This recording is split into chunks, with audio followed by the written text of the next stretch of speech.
The knife slipped from Maya's hand and clattered against the marble counter the moment she heard the shouting outside the kitchen door. Her heart jumped into her throat. Two men she had never seen before were arguing with the head of security in the hallway, their voices sharp and fast, and one of them kept glancing toward the kitchen, as if he expected someone to run. Maya did not run. She had learned long ago that running only drew attention, and attention was the one thing she could not afford. She pulled her oversized hoodie tighter around her body, picked the knife back up, and kept chopping onions as if nothing at all was happening just beyond the door. This was the rule she lived by inside the Marchetti house. Stay quiet, stay covered, stay invisible.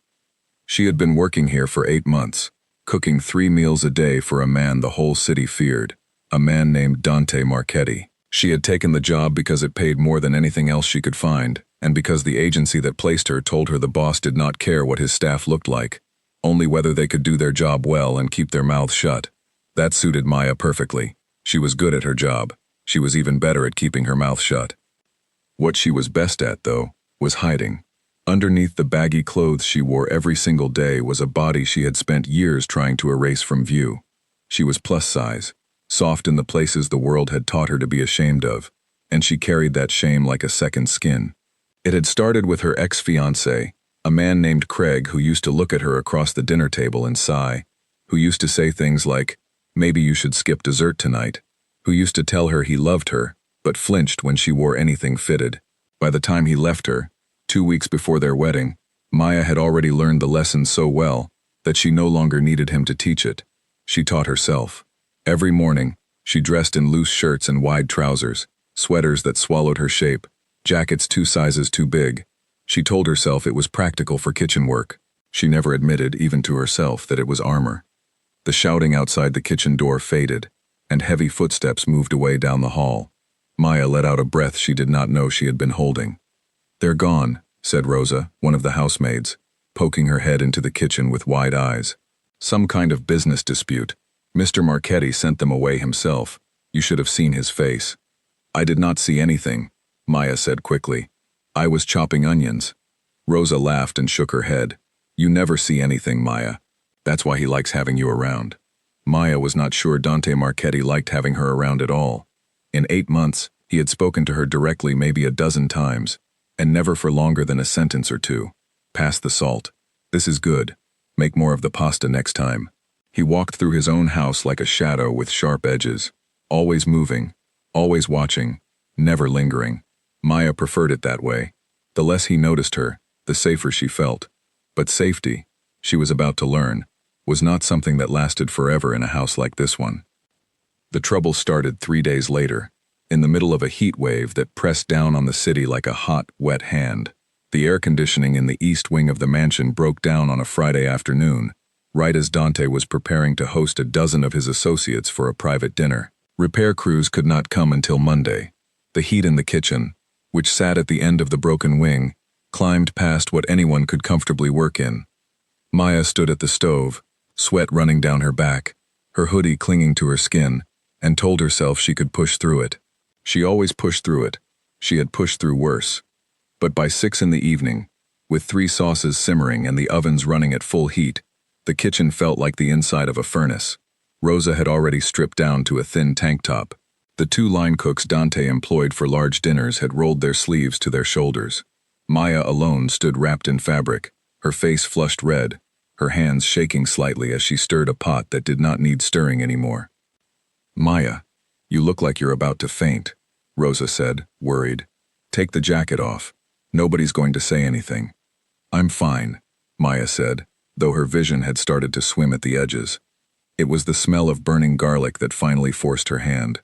She turned too quickly toward the stove, her head spinning from the heat, and in the rush to save the pan she pulled her hoodie over her head without thinking, desperate for even a few seconds of relief.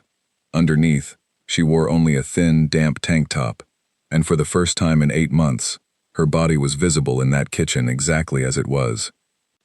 She did not notice him standing in the doorway. Dante Marchetti had come to check on dinner preparations himself, a habit he rarely broke when hosting men he did not entirely trust. He stopped in the doorway of his own kitchen and, for a moment, forgot why he had come. Maya turned from the stove, hoodie still in her hand, and found herself looking directly into his eyes. Neither of them said anything. Dante was not a man who reacted visibly to much of anything. He had built his reputation on a stillness that unnerved people far more dangerous than a nervous chef in a hot kitchen. But something in his expression shifted in that moment, something small and unguarded that Maya had never seen on his face before. He was not disgusted, he was not indifferent. He looked, if anything, surprised, and beneath the surprise, something warmer that Maya refused to name even inside her own head. She yanked the hoodie back over her body so fast she nearly knocked over the pot. "Sir, I'm sorry. The heat. I was just," she stammered, heat rising in her cheeks that had nothing to do with the kitchen. "The dinner smells good," Dante said, his voice even, giving nothing away. Then he turned and walked out, leaving Maya standing there with her heart pounding so hard she could feel it in her ears. She did not know what had just happened. She only knew that something had shifted. Some careful balance she had spent years building had cracked, just slightly, and she had no idea how to put it back together. For the rest of that evening, Maya kept the hoodie zipped to her chin despite the heat, moving through the kitchen like a ghost, trying to disappear back into the walls. But she could not stop thinking about the look on his face. It had not been the look she braced herself for every single day.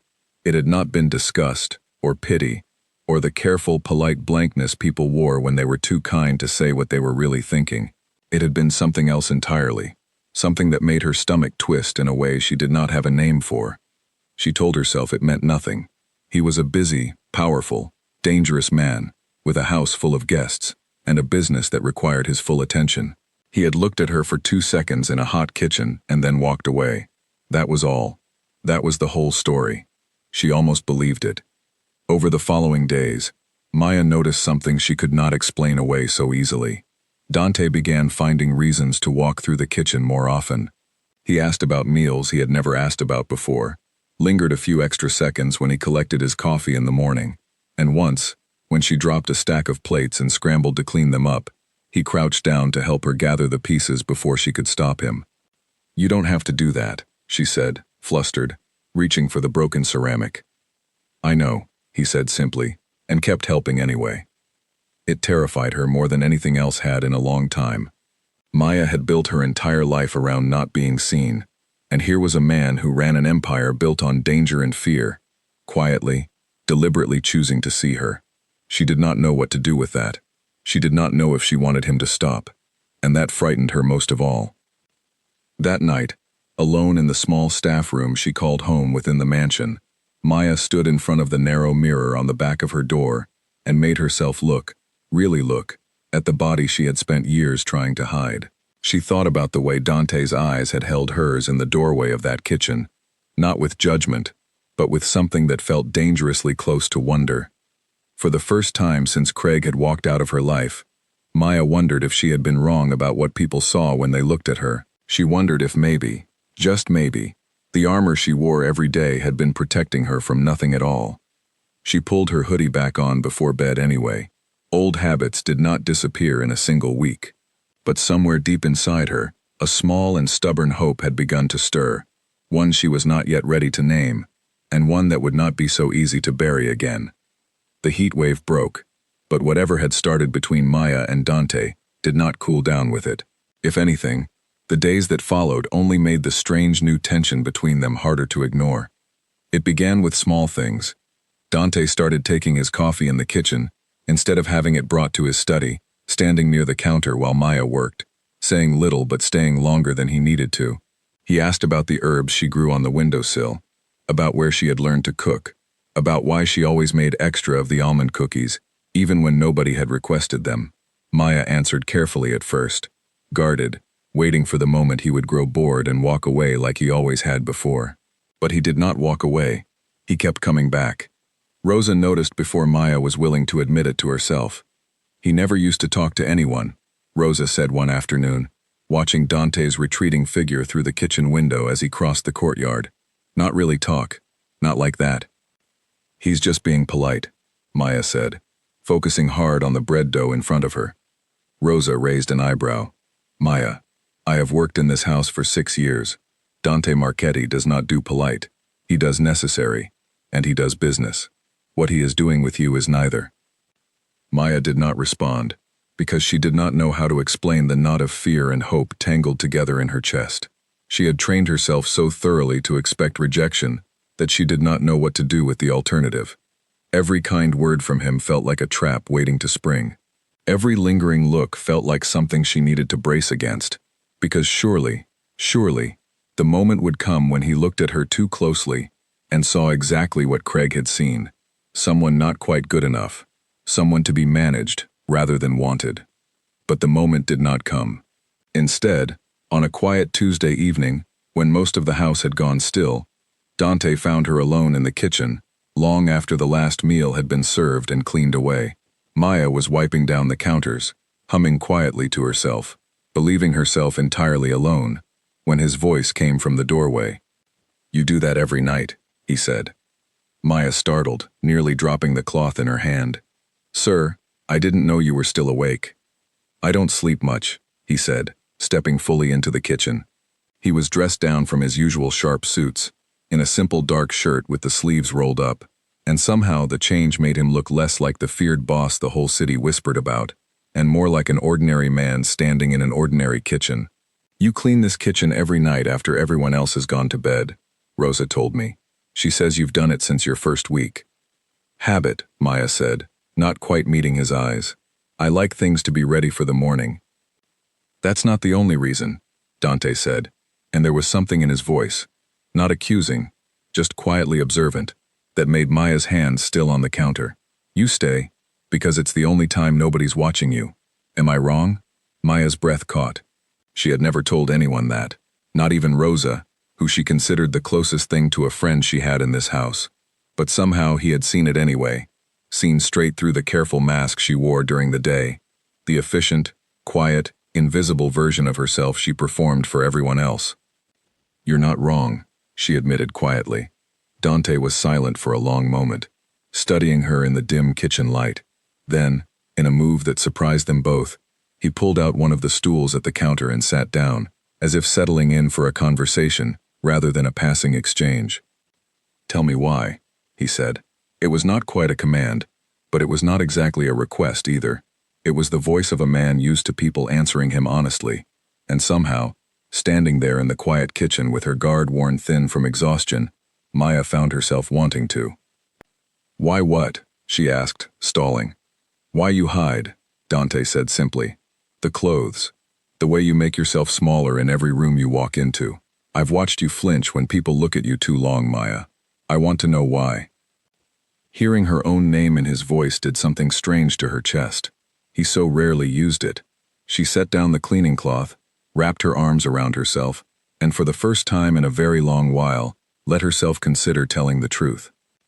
"I was engaged once," she said slowly, "to a man named Craig.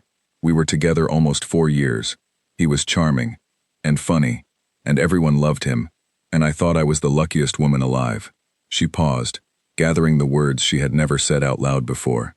"It took me a long time to understand that loving someone and respecting them are not always the same thing. He never hit me. He never even raised his voice. Not really. He just chipped away. A comment here, a sigh there, a look on his face whenever I ordered dessert, or wore something that showed my shape instead of hiding it. By the end, I had convinced myself that if I could just make myself smaller, quieter, less visible, I could keep him happy. I could keep myself safe from disappointing him." "And did it work?" Dante asked, his voice carefully neutral. "No," Maya said, a bitter edge creeping into her voice. "He left anyway. 2 weeks before the wedding, told me he had met someone who made him feel like himself again. I remember standing in my apartment, surrounded by wedding dress fittings and seating charts, and realizing that I had spent 4 years disappearing for a man who left the moment it was convenient." She looked up at Dante, surprised by how steady her own voice sounded. "After that, I just kept disappearing. It felt safer. Nobody criticizes what they can't really see." Dante was quiet for a long moment. When he finally spoke, his voice had lost its usual careful neutrality. "He was a fool," he said simply, "and a coward.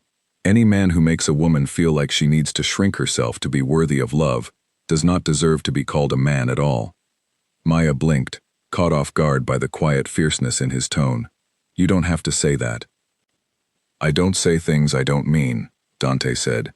It isn't good for business. A faint, almost reluctant smile touched his mouth, the first she had ever seen from him, and it transformed his face entirely, softened the sharp lines people usually described with fear in their voices. I've built a life around reading people, Maya. It's kept me alive more times than I can count. And I'm telling you, the moment I saw you in this kitchen without that armor of yours, I didn't see anything to criticize. I saw someone who had been carrying something heavy for a very long time, and doing it alone. Maya felt tears pressing hot behind her eyes, and she blinked hard against them, unwilling to cry in front of this man who unsettled her so completely. Why does it matter to you? She asked, her voice barely above a whisper. You barely know me. I know you better than you think, Dante said. I know you make extra almond cookies because you remember Rosa mentioning once that her mother used to make them. I know you always leave the kitchen lights on low instead of bright, because you told the electrician you didn't like how harsh the overhead lights felt. I know you talk to yourself when you cook, quiet little comments nobody else is meant to hear, and that you're kinder to everyone in this house than half of them deserve. He paused. I notice things, Maya. It's what keeps a man like me alive, and I have noticed you for months. The confession hung in the air between them, heavier than either of them had perhaps intended. Maya did not know what to say. Everything she had built her life around, the careful invisibility, the armor of baggy clothes and quiet efficiency, all of it suddenly felt fragile in the face of a man who claimed to have seen straight through it from the very beginning. I don't know what to do with that, she admitted honestly. You don't have to do anything with it tonight, Dante said, standing from the stool. I only wanted you to know that whatever you've been protecting yourself from, it isn't necessary here. Not with me. He left the kitchen without another word, leaving Maya standing alone in the dim light, her heart hammering against her ribs, her mind spinning with everything he had just said. For years, she had believed that hiding was the only way to keep herself safe. But standing in that quiet kitchen, replaying his words in her mind, she felt something she had not felt in a very long time, the terrifying, exhilarating possibility that she did not have to hide anymore. Over the following weeks, something shifted between them, gently, carefully, like two people testing weight on ice they were not sure would hold. Dante began seeking her out in ways that had nothing to do with meals or business. He asked her to walk with him through the gardens on quiet evenings, told her stories about his childhood in a rougher part of the city, about the father he had lost young, and the responsibilities that had landed on his shoulders far too soon. Maya, in turn, found herself talking more freely than she had in years, laughing at things that were not particularly funny, simply because it felt good to laugh, wearing lighter clothes on the hottest days, simply because the kitchen felt less like a place to hide, and more like a place she belonged. She still wore her armor most days. Old habits, old fears, did not disappear because one man had spoken kind words to her in a quiet kitchen.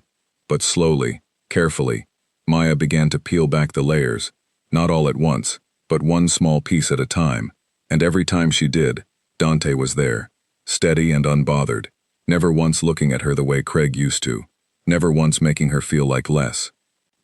It was Rosa who finally said the words neither Maya nor Dante seemed willing to say themselves. You two are falling for each other, Rosa said one morning, watching Maya hum to herself while preparing breakfast, a small, private smile on her face that had not been there when she first started working in that house. Anyone with eyes can see it. Maya's hands stilled over the stove. It's complicated, she said quietly. It always is, Rosa said, not unkindly. But complicated doesn't mean impossible, Maya. Sometimes it just means it's worth being careful. Maya wished, more than almost anything, that careful would be enough. But the world Dante Marchetti lived in was not one that offered many chances for careful, quiet things to grow undisturbed, and somewhere beyond the walls of that mansion, forces were already beginning to notice the change in him, and to wonder what, or who, was responsible for it. The first sign of trouble arrived on a quiet Sunday morning, disguised as nothing more than an unfamiliar car parked across the street from the mansion gates. Maya noticed it while carrying the trash bins out to the curb, a plain black sedan with tinted windows, parked in a spot no delivery driver or neighbor ever used. She did not think much of it at first. Cars came and went around a house like this one, and she had learned not to ask questions about things that were not her business. But the car was still there the next morning, and the one after that. It was Dante who finally explained. Over a rare, quiet breakfast the two of them shared in the kitchen before the rest of the house had woken. He had grown more open with her over the past weeks, sharing pieces of his world she suspected he shared with almost no one else. And this morning, his expression carried a weight she had not seen from him before. "There's a family on the east side of the city," he said, stirring his coffee slowly, his eyes distant. "The Kovalenkos. We've had an understanding for years, an uneasy peace, both of us staying out of each other's territory. That peace is starting to break down."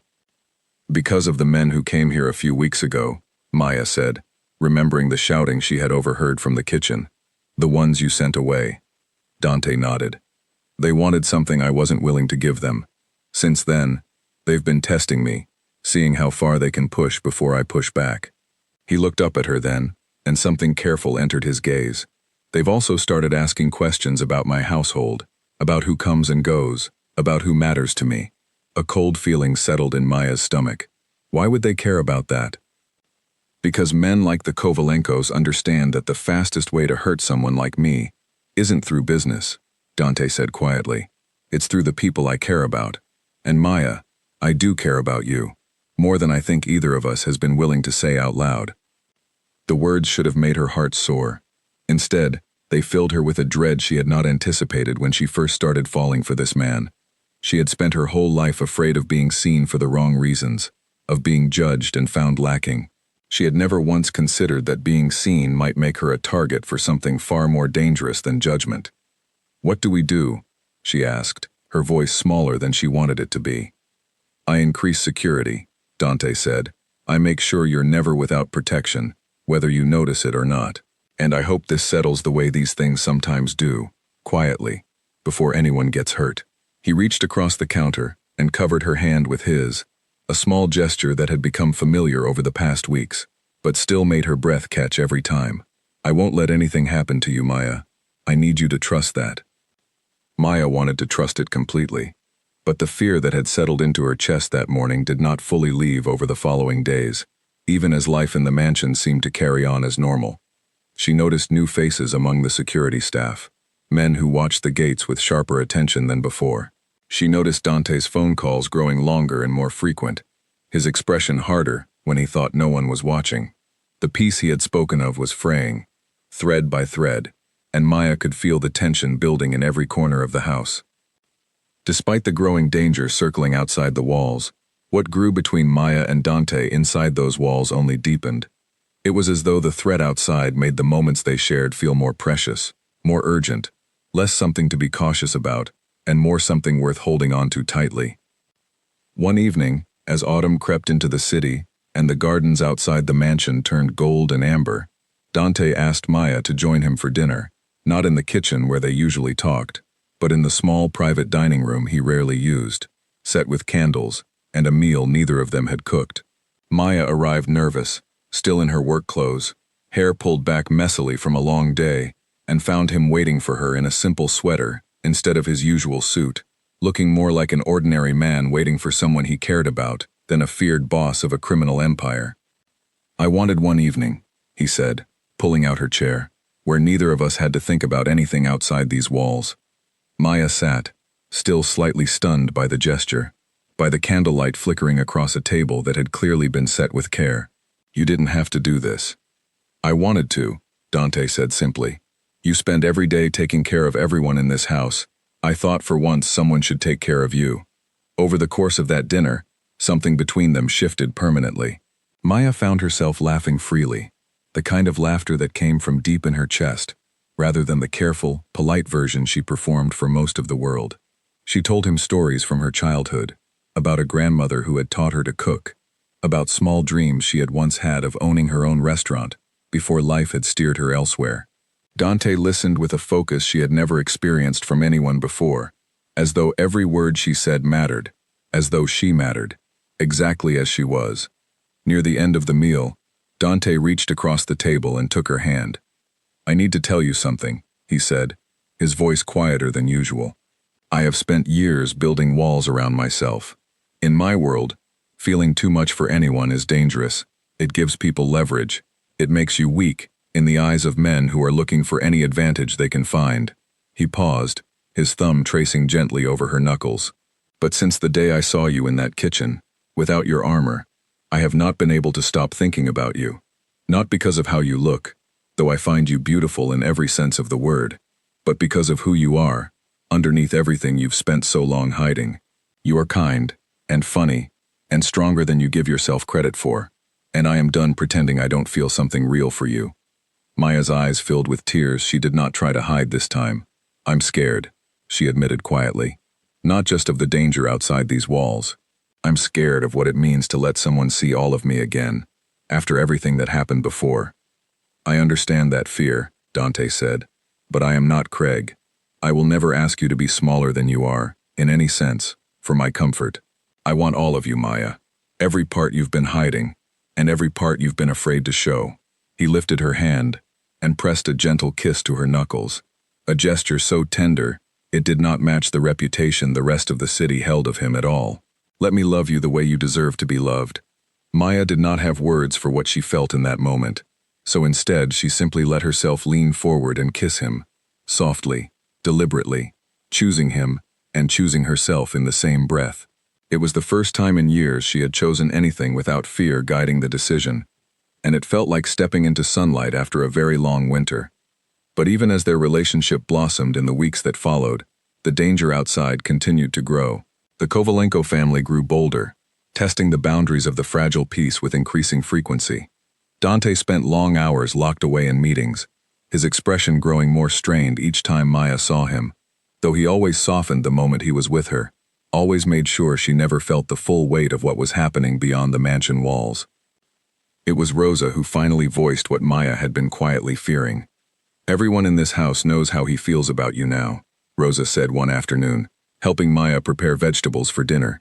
"It's not exactly a secret anymore, the way he looks at you, the way he's changed since you came here. And if the staff has noticed, Maya, you can be sure the Kovalenkos have too." Maya's hands stilled on the cutting board. "You think they'd use me against him? I think men like that use anything they can," Rosa said gently. "I just want you to be careful. Dante is strong and he loves you. That much is obvious. But love makes even strong men vulnerable in ways they don't always see coming." Maya carried those words with her for days afterward, a quiet unease settling beneath the happiness she had found with Dante. She began noticing things she had not paid attention to before. The extra guards stationed near the kitchen entrance, the way Dante's driver now insisted on accompanying her even for short trips into the city, the tension that flickered across Dante's face whenever his phone rang late at night. She told herself it would settle, the way Dante had promised it would. She told herself the growing love between them was worth whatever risk came with it, that after years of hiding herself away out of fear, she was not willing to disappear again, not even to keep herself safe. But some quiet part of her, the part that had learned long ago to expect the worst, just when things seemed brightest, could not shake the feeling that the peace they had built together was about to be tested in ways neither of them could fully prepare for. She was right to worry. Within 2 weeks, that fragile peace would shatter completely, and Maya would find herself facing a danger far more real than anything she had ever imagined when she first pulled on an oversized hoodie to hide herself from the world. It happened on a Thursday, on a day so ordinary that Maya would later struggle to remember any detail of the morning, except how normal it had felt, right up until everything changed. She had gone into the city to pick up ingredients from a specialty market Dante had introduced her to weeks earlier, one that sold the kind of imported spices and cheeses she could not find anywhere near the mansion. Ordinarily, one of the household drivers accompanied her on these trips, waiting patiently outside while she shopped. That morning, the usual driver had called in sick, and a newer guard named Peter had been assigned to take his place. Maya thought nothing of it. The mansion staff changed often enough that unfamiliar faces did not alarm her the way they once might have. She should have been more careful. She was standing at a small stall near the edge of the market, examining a basket of fresh figs, when a woman approached her, smiling warmly, asking if Maya could help her decide between 2 types of olive oil displayed on a nearby table. It was such an ordinary request, delivered with such an easy, friendly manner, that Maya did not think twice about turning to help her. She never saw the van pull up behind her. She barely registered the hand that clamped firmly over her mouth before everything went dark. When Maya woke, her head throbbing, her wrists bound loosely but firmly in front of her. She found herself in a dim, unfamiliar room that smelled faintly of motor oil and old concrete. A single bare bulb hung from the ceiling, casting harsh shadows across bare walls. Her heart pounded so hard she could hear it in her ears, and for a long moment, sheer panic made it difficult to think clearly at all. A man entered the room a few minutes later, tall and unfamiliar, dressed in an expensive coat that seemed out of place in the dingy surroundings. He studied her with a cold, assessing gaze that reminded Maya uncomfortably of every moment in her life she had ever felt reduced to something less than a person. "You're prettier than the photograph suggested," he said, his accent thick, his tone almost conversational, as though he were commenting on the weather rather than discussing a woman he had just had kidnapped. "Dante Marchetti has good taste, it seems. Once you look past the clothes he lets you hide in." Maya said nothing, her jaw tight, refusing to give him the satisfaction of seeing how frightened she truly was. "You know why you're here," the man continued, pacing slowly in front of her. "Dante has grown careless lately, distracted. It seems love does that to even the most disciplined men. We simply intend to remind him what happens when he forgets his priorities." "He'll come for me," Maya said, her voice steadier than she felt. "I'm counting on it," the man said, a thin smile crossing his face. "That's rather the point." Maya was left alone in the room for hours that felt endless, her mind racing between terror and a strange, steady determination she had not expected to find within herself. She thought of every moment over the past months that Dante had looked at her without judgment, every time he had told her she did not need to hide, every quiet act of kindness that had slowly convinced her she deserved to be seen exactly as she was. She was not going to let fear reduce her now, not after everything she had already fought to overcome. Back at the mansion, Dante had discovered Maya missing within an hour of her scheduled return, and the fury that gripped him was unlike anything his staff had witnessed before. Rosa later described him as a man transformed, all the careful stillness he was known for, replaced by a controlled, terrifying intensity, as he tore through security footage, made call after call, and mobilized every resource at his disposal. He barely spoke, Rosa told Maya much later, once it was all over. He didn't need to. Every man in that house understood exactly how serious this was, just from the look on his face. It took Dante's people less than 6 hours to trace the van that had taken Maya to a warehouse on the edge of the industrial district, a property they quickly connected to a shell company, with ties to the Kovalenko family. Dante did not hesitate. He gathered his most trusted men, and though he had spent years trying to avoid the kind of direct confrontation that could spiral into wider conflict, none of that mattered to him anymore. The only thing that mattered was getting Maya out safely. Maya, meanwhile, had spent the hours of her captivity searching for any opportunity to help herself, rather than simply waiting to be rescued. She noticed that the man guarding her door checked his phone frequently, growing distracted each time it lit up, and she noticed the loose bolt on the small window near the ceiling of her room, high but not impossible to reach if she stacked the 2 crates left in the corner. Fear had once made her small and quiet, but sitting in that dim room, Maya realized that the same strength that had allowed her to survive years of quiet cruelty could also help her survive this. She was in the middle of quietly stacking the crates beneath the window when she heard raised voices outside her door, followed by a sudden and violent commotion that made her freeze in place. Shouting, movement, the unmistakable sound of a struggle, and then, cutting through all of it, a voice she recognized instantly, sharp with barely controlled fury. Maya. The door burst open moments later, and Dante stood in the doorway, his expression shifting from fierce determination to raw relief the instant his eyes found her. He crossed the room in 3 quick strides and pulled her into his arms, his hands trembling slightly as he checked her over for any sign of injury. "I'm okay," Maya said quickly, her own voice shaking now that the danger seemed to be passing. "I'm okay, Dante." "I should never have let this happen," he said, his voice rough with an emotion she had never heard from him before. "I should have protected you better." "You came," Maya said, pulling back just enough to look into his eyes. "That's what matters." Outside the room, Dante's men had already secured the warehouse, and the man who had spoken to Maya earlier now knelt on the ground, his earlier confidence entirely gone, replaced by the wide-eyed fear of someone who understood exactly how badly he had miscalculated. Dante did not waste time on him beyond ensuring he would deliver a very clear message back to whoever had ordered the kidnapping. Any further attempt to use Maya against him would be met with consequences far greater than anyone in the Kovalenko family was prepared to survive. The days that followed the kidnapping changed something fundamental in both Maya and Dante. For Maya, the experience stripped away the last of the fear that had kept her hidden for so many years. She had faced real danger, had found strength within herself she never fully believed she possessed, and had come through it with a clarity she had never known before. The fear of being judged for her body, for taking up space in the world, suddenly felt small and insignificant compared to what she had actually survived. For Dante, the experience shattered the careful walls he had spent years building around his own heart.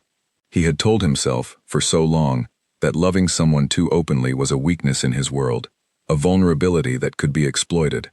But watching Maya taken from him, and realizing in that moment exactly how much she meant to him, taught him something far more important, that some things were worth the risk, no matter how dangerous his world remained.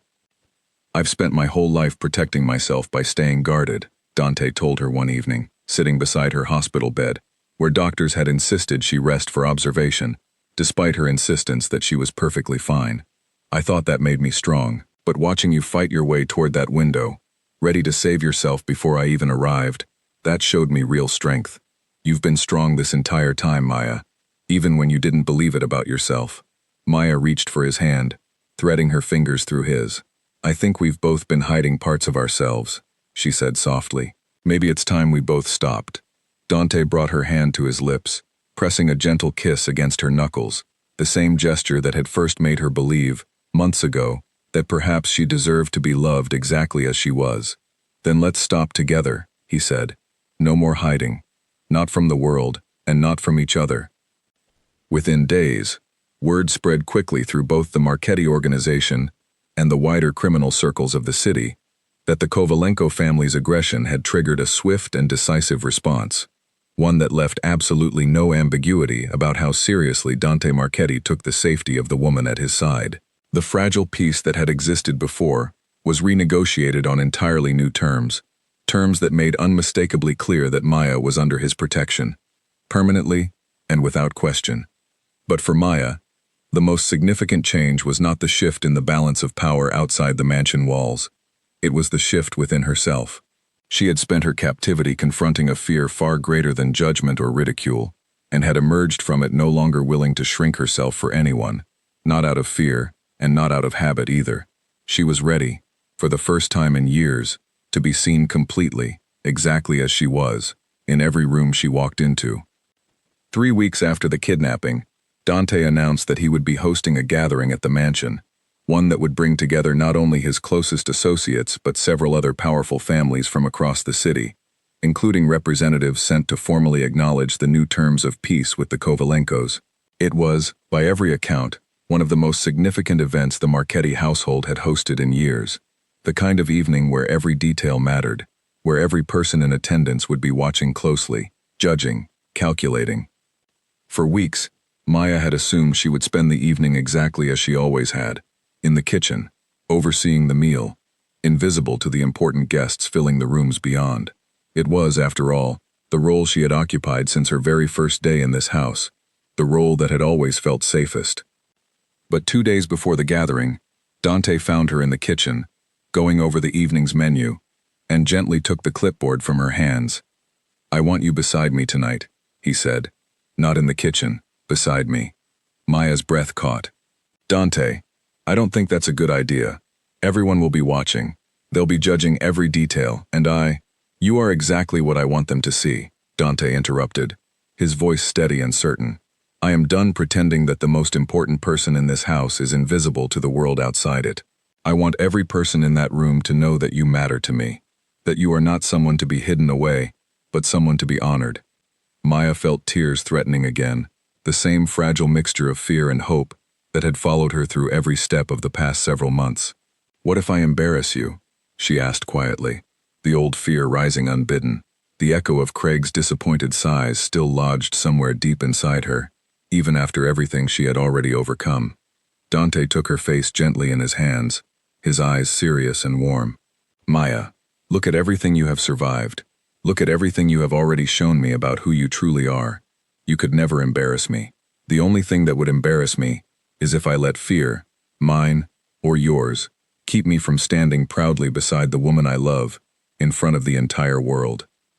It was the first time he had said the word love so plainly, without hesitation or careful qualification, and hearing it settled something in Maya's chest that had been unsettled for years.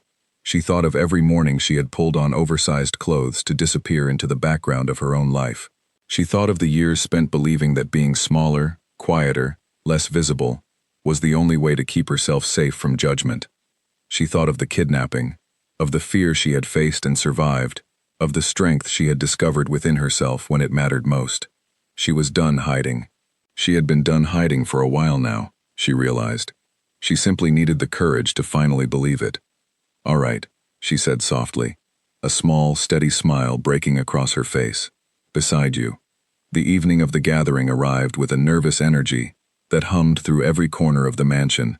Guests began arriving as the sun set, filling the grand rooms with quiet conversation and the low murmur of careful diplomacy, each family sizing up the others with the practiced ease of people who had spent their lives navigating dangerous alliances.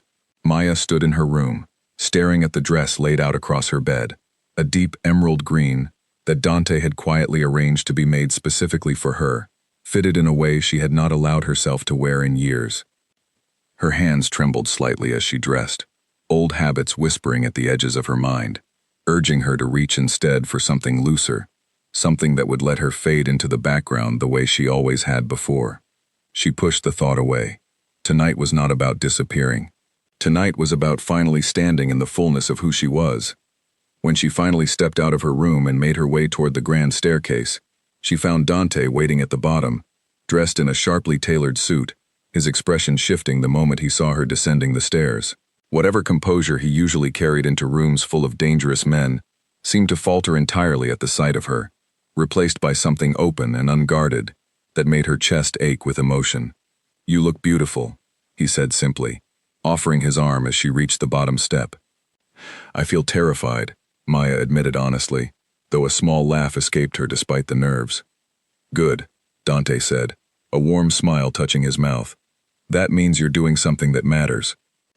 Together, they walked into the grand hall filled with guests, and Maya felt every eye in the room shift toward them, felt the familiar instinct to shrink beneath the attention rising sharply within her.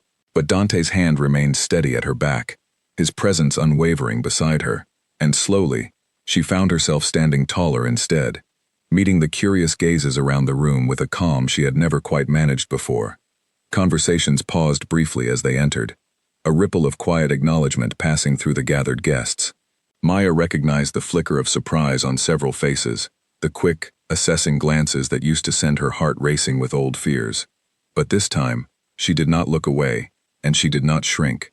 She stood beside Dante, exactly as she was, and let the room see her fully for the first time. A representative from the Kovalenko family, an older man with sharp eyes and a carefully neutral expression, approached them early in the evening, offering a formal greeting that acknowledged the new terms of peace between their families. His gaze moved briefly to Maya, assessing, and for a moment, old anxiety flickered through her chest. "So this is the woman who caused so much trouble," the man said, his tone carefully unreadable. Dante's arm tightened protectively around Maya, but before he could respond, Maya found her own voice, steady and unshaken. "I didn't cause any trouble," she said calmly. "Your family did, when they decided a woman's safety was an acceptable price for a business dispute. I'd be careful about how you frame that story going forward." A flicker of surprise crossed the man's face, quickly followed by something that looked almost like respect. He inclined his head slightly, a gesture of acknowledgement rather than argument, and moved on without further comment. Beside her, Dante's expression carried unmistakable pride. "You didn't need me to defend you at all," he murmured, leaning close. "No," Maya agreed, a small smile playing at her lips. "But it's nice knowing you would have." As the evening wore on, Maya found herself relaxing into the role she had once believed impossible for herself, standing confidently beside Dante as he moved through conversations with careful diplomacy, occasionally offering her own thoughts when guests turned questions her way. no longer disappearing into silence out of habit or fear. She caught Rosa's eye across the room at one point, and the older woman offered her a small, proud nod that made Maya's eyes sting with unexpected emotion. Later that night, once the last of the guests had departed, and the grand rooms had settled back into quiet, Maya and Dante stood together on the mansion's terrace, looking out over the gardens bathed in soft moonlight. The tension of the evening had finally eased from Maya's shoulders, replaced by a deep, settled sense of peace she had not experienced in longer than she could remember. "How do you feel?" Dante asked, his arm settled comfortably around her waist. Maya considered the question honestly before answering. "Free," she said finally. "I think, for the first time in years, I actually feel free." Dante turned her gently to face him, his expression soft in the moonlight. "You deserve to feel that way every single day, Maya, not just tonight." "I know," Maya said, and she realized, with quiet wonder, that she truly believed it now. "I think I finally know that." Dante reached into his jacket pocket then, retrieving a small velvet box that he opened carefully, revealing a simple, elegant ring that caught the moonlight softly. Maya's breath caught entirely. "I know it's fast," Dante said, his usual careful composure giving way to something nervous and sincere. "And I know the world we're building a life in together isn't simple or safe in the way most people would want. But I have never been more certain of anything than I am of wanting to spend my life with you, exactly as you are, hiding nothing, ashamed of nothing. Will you marry me, Maya?" Tears spilled freely down Maya's cheeks now, tears of joy rather than fear, and she found herself nodding before she could even form the words. "Yes," she said, laughing through her tears. "Yes, of course, yes." Dante slipped the ring onto her finger and pulled her into his arms, and standing there beneath the moonlight, wrapped in the warmth of a love she had once believed impossible for someone like her to find, Maya finally let go of the last of the fear that had followed her for so many years. She was no longer the woman who hid herself beneath oversized clothes, terrified of being seen and found lacking. She was exactly who she had always been, strong, kind, resilient, and deeply, completely loved, standing proudly in the light at last, with a future ahead of her that no longer required her to hide any part of who she truly was.